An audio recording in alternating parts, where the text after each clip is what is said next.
வணக்கம். வாங்க, இன்னைக்கு அப்பள குழம்பு வைக்கலாம். அப்பளம் இந்த மாதிரி அப்பளம் எண்ணெய் காயிட்டு பொரிச்சு எடுத்துக்கலாம்.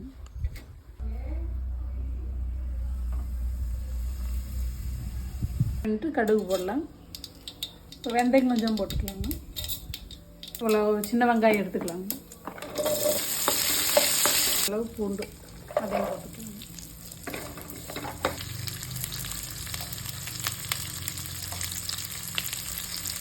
கருவேப்பிலை போட்டுக்கலாம்.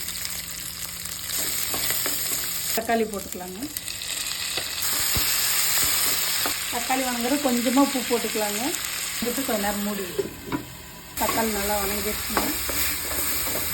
கொஞ்சமாக மல்லித்தூள் போட்டுக்கலாங்க. தூள் சீரகத்தூள் 2 சேர்த்து அரைச்ச பொடி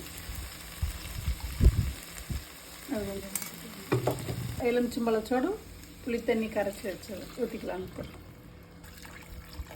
மஞ்சத்தூள் கொஞ்சம் போட்டு நல்லா கொதி வரட்டுங்க. அப்புறம் கொதிக்குது. இப்போ அப்பளத்துக்கு போட்டுடலாங்க. கிளறக்கூடாது, அப்படியே உடஞ்சிது. காய்கறி இல்லாத நேரத்தில் இந்த மாதிரி குழம்பு சிம்பிளாக வச்சுக்கலாங்க.